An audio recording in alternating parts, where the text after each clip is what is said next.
All right, welcome back to Not Financial Advice.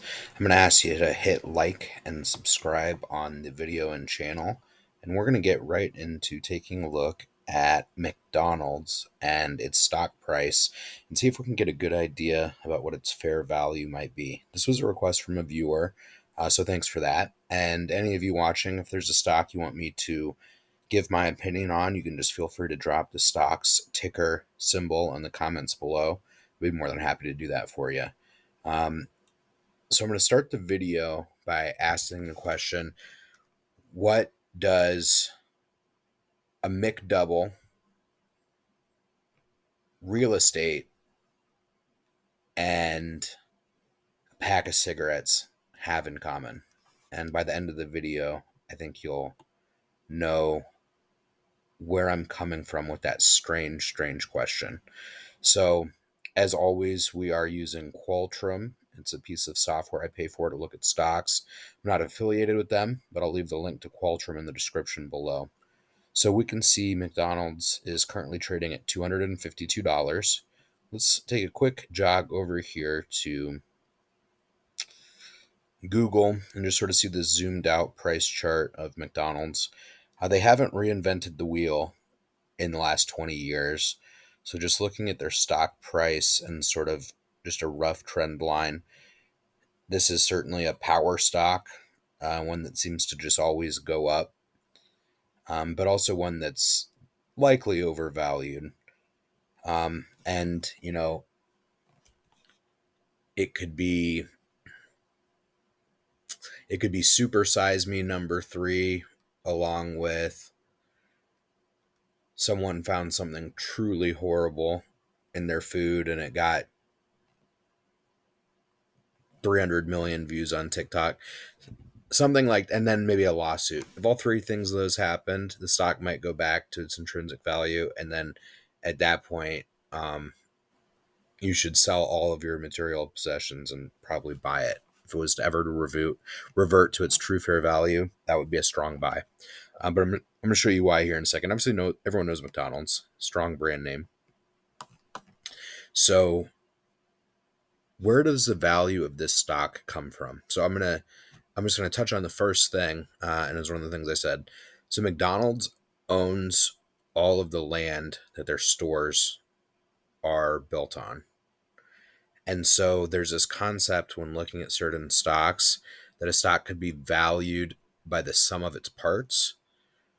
And so to the extent that the McDonald's Corporation owns a lot of real estate, there's something that doesn't necessarily show up here as easily for us to see that adds to the intrinsic value of McDonald's.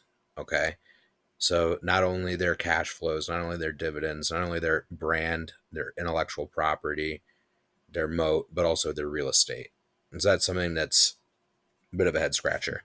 But the best way to value this company is going to be based on its dividends. We've talked in the past about how every company, like a person, has a natural life cycle. And this company is probably about 80 years old.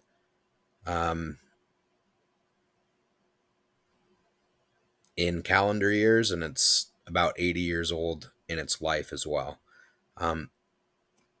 That will become disjointed because McDonald's will be a thing for another 50 or 75 or 100 years.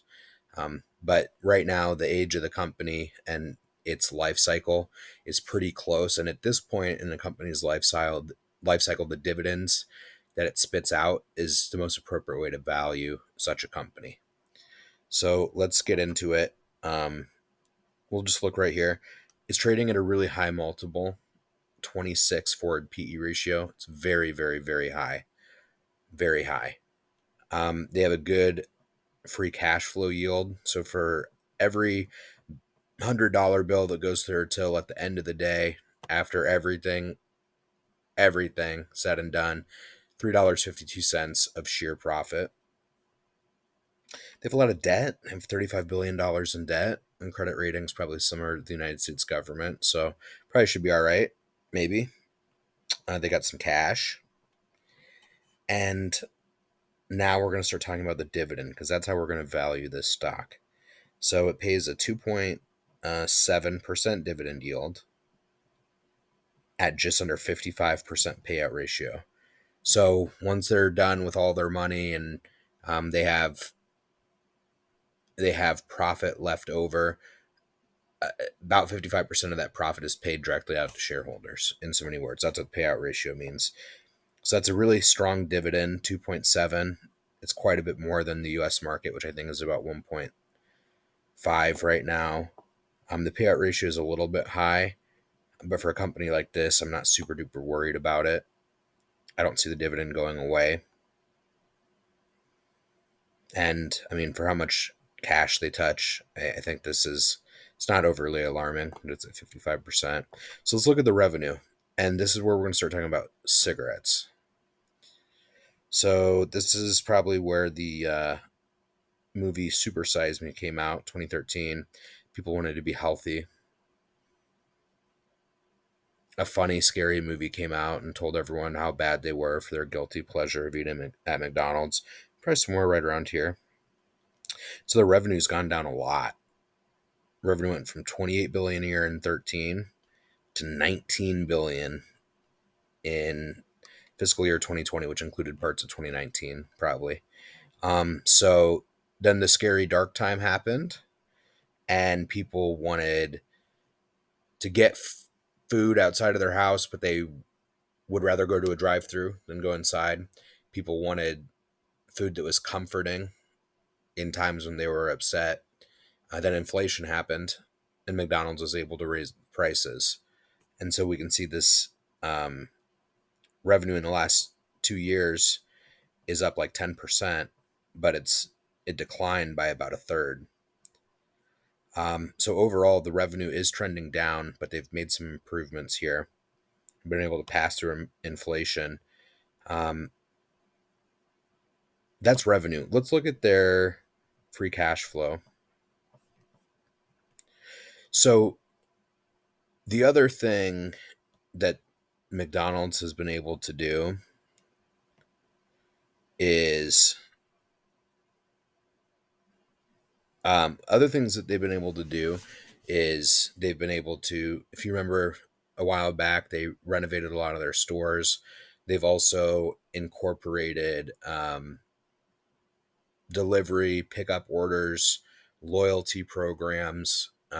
They started using fresh beef in half of their products. Instead of finding Wendy's, they just went ahead and used fresh beef. They've become, more consistent as a franchise. Again, making improvements, renovations to locations, using higher quality products. Probably some good marketing in there. Different integrations with apps and loyalty programs, things of this nature. They've been able to increase their prices at and above inflation. And even though the revenue is going down, and their revenue started going down around 2013, this is where their revenue started going down. But over this time, their free cash flow has gone up. So that's actually really awesome. So let's take another look at something here together. Let's look at the dividends. So they pay out $1.67 a share, which is somewhere close to like $7-ish a share a year in dividends. They're paying around $7 a year in dividends on a $252 stock, which makes that about 2.7% yield. And we've seen how the price of the stock has gone up. They have been doing a lot of share buybacks. So if you bought a slice of this company, piece of this company, a chicken nugget of this company in the year 2000, your percentage of the company that you own has gotten bigger, but the company's been taking money and buying back shares as they've gotten more and more expensive, which isn't ideal, but it's not really like McDonald's can do an acquisition. Doesn't really fit in line with their brand. So let's look at their ability to take debt and equity, so stocks and bonds issued and sold, and see how profitable they are. So if you're following along with me here at the bottom, make sure to hit like and subscribe. And also notice how McDonald's is able to reinvest in themselves at an average of over 20% return on capital employed over the last 5 years. That's pretty exceptional. So when they do reinvest in themselves, like doing the renovations on their restaurants, that made them money. That's a good sign. Um, but the historical valuation, it's really high. It's really, really high. Um, should be more like 20, is more like 26 on a PE multiple. It's really, really high. It's too high. So what does this have to do with cigarettes? Let's take a look at Altria. So Altria split with Philip Morris in about 2007, 2008. There were some lawsuits and people wanted to get paid more dividends and this and that. And Altria is basically domestic cigarettes, whereas Philip Morris has a focus on international. But what you can see here with Philip Morris, so Marlboros, Black and Mild cigar, different chewing tobacco, stuff like that. Um, their revenue isn't shrinking the way McDonald's is, but it's certainly not growing. So in the last 10 years, they've grown at 1.7%, which is less than the rate of inflation. So in that sense, revenue for smoking as well as fast food, it's not healthy for you. It's not trendy anymore. The revenue's either flat or declining. And I mean, if it's at 1.6%, it's pretty much declining. Um, Math numbers, if that makes sense. But at the same time, just like McDonald's, when inflation happened, McDonald's had such loyalty that when people just wanted that memory of their childhood, McDonald's all of a sudden went from being a $11 drive-through ordeal to $27.50. Pull up to the second window, and people paid it. I did. I have, and I will again. And I own it, so I don't feel bad about it. But if you look at Altria, you can see that even as their revenue was flatlining or going down, that even though fewer people are going to McDonald's and fewer people are smoking cigarettes, the people who do smoke cigarettes or go to McDonald's are paying more. And that is the way in which you could look at McDonald's, at least partially, is through the lens of fast food and cigarettes. They're both delicious and they kill you fast, and it may or may not be a good business to be in. So, as Philip Morris's, or Altria rather, as their revenue was flat or down, their profitability went up. And that's sort of that analogy that I wanted to storytell on McDonald's, just to sort of help you get that understanding. But we have the understanding that, this company, um, its fastest years of growth are behind it, but it's increasing in profitability. It's a strong business, and it's spitting out dividends, and so that's how it should be valued. And take a look at the price of the stock one more time, trading for 252. If we have a lawsuit and a viral TikTok video with something nasty in someone's food, and a third Super Size Me movie all at once, the stock might come down to a more reasonable valuation. But you have to keep in mind, just how defensive this company feels, its real estate holdings. It's pretty hard to value, but this trend line here is suggesting that it's somewhat overvalued. Price 252. So this is my first time doing this. I messed around to make sure that I felt comfortable enough to show you, but price 252. Value based on a dividend discount model valuation would be about $140. So it's significantly overvalued based on the dividends alone. So $6.68 dividends per share, required rate of return of 10%. That's overall on the stock price, and then a 5% expected dividend growth rate into the future. Shows a value of $140 on a $252 stock. As I mentioned, it's hard to sort of work in the value of that, the real estate that they hold. So To be honest here, I own some of this. I own it at lower than the price that it is right now. But with all of these things said, let's see where it went to in the COVID crash.